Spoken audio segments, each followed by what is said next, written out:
2 సార్లు MLA ticket ఇచ్చిండు. మీ భార్య జెడ్పీటీసీ, మీ కొడుకు జెడ్పీటీసీ, మీ కోడలు ఎంపీపీ.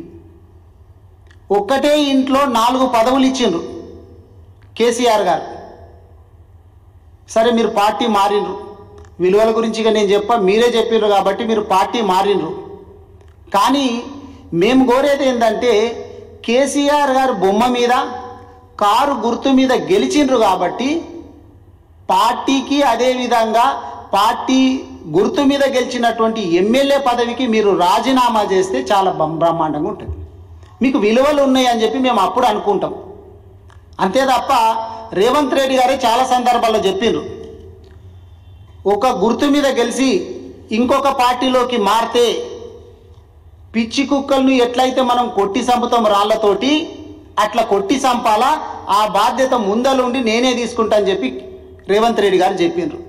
కాబట్టి కొత్తగా వచ్చినటువంటి మీ నాయకుడు మిమ్మల్ని మళ్ళీ రాళ్లతోటి కొట్టి చంపించక ముందే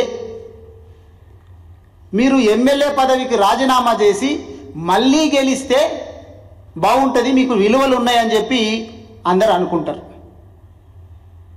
ఇట్లా అక్కడొకరు ఇక్కడొకరు పోతుంటే చాలామంది ఏమంటున్నారు, అయిపోయింది బీఆర్ఎస్ పార్టీ పని అయిపోయింది, అట్లా అయిపోయింది అని చెప్పి అవాకులు చెవాకులు పేలుతూ ఉన్నారు. కానీ నేను చెప్పేది ఏంటంటే బీఆర్ఎస్ పార్టీ ఏ నలుగురితోటో ఉన్నటువంటి పార్టీ కాదు. బీఆర్ఎస్ పార్టీ 60 లక్షల మెంబర్షిప్ ఉన్నటువంటి పార్టీ. వీళ్ళు ఒకరిద్దరు పోయినంత మాత్రాన ఏం కాదు, ఎన్నో ఆకులు రాలిపోతుంటాయి. పాత ఆకులు రాలిపోతూ ఉంటే కొత్త ఆకులు చిగురిస్తూ ఉంటాయి. ఈ కాయలు పోతూ ఉంటే కింద ఉన్నటువంటి తల్లివేరు కేసీఆర్ గారు అయితే పిల్లవేర్లలాగా మేము కార్యకర్తలం అందరం కూడా ఉన్నాం. మేము ఖచ్చితంగా తల్లివేరు సాయం కేసీఆర్ గారి సాయం ఆధ్వర్యం లోపల, కేటీఆర్ గారి ఆధ్వర్యం లోపల 100,000 మంది సైనికులను తయారు చేసేటటువంటి బాధ్యత కేసీఆర్ గారు వాళ్ళ ఆధ్వర్యంలో మేము తీసుకుంటాం. మేమందరం కూడా కేసీఆర్ గారు తయారు చేసినటువంటి నాయకులమే. మేము అంతకుముందు రాజకీయాలలో లేదు. కాబట్టి నేను చెప్పదలుచుకున్నది, బీఆర్ఎస్ నాయకులు కార్యకర్తలు మీరెక్కడ కూడా ఆధైర్యపడాల్సినటువంటి అవసరం లేదు. రాబోయేటటువంటి రోజుల లోపల ఖచ్చితంగా మళ్ళా కేసీఆర్ గారు కేటీఆర్ గారు ఆధ్వర్యం లోపల మనం గవర్నమెంట్ ఫామ్ చేస్తాం. అది ఎన్ని రోజులు అని చెప్పి చెప్పలేం, కానీ ఖచ్చితంగా చేస్తాం. పార్టీ మారినటువంటి వాళ్ళను కూడా 3 నెలల లోపల నిర్ణయం తీసుకోవాలా స్పీకర్ గారు అని చెప్పి సుప్రీంకోర్టు గైడ్లైన్స్ ఉన్నాయి. కానీ నేను స్పీకర్ గారికి కూడా అప్పీల్ చేస్తూ ఉన్నా. స్పీకర్ గారు కూడా మా వికారాబాద్ నియోజకవర్గం నుంచే ఉన్నారు. పాపం ఆయన కీలుబొమ్మలాగా ఉన్నాడు. ఏం చేయగలుగుతాడు ఆయన? రేవంత్ రెడ్డి గారు ఏం పని చేయనిస్తలేరు.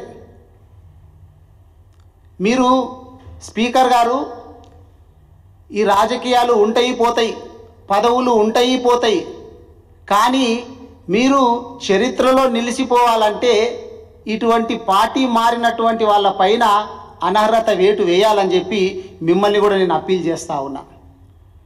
ఎందుకంటే రేవంత్ రెడ్డి గారు ఎందుకు ఇట్లా చేస్తున్నారంటే కేసీఆర్ గారు వేసినటువంటి ముద్రలను చెరిపేయాలా, గుర్తులను తుడిపేయాలనేటటువంటి భావన లోపల రేవంత్ రెడ్డి గారు ఉన్నారు.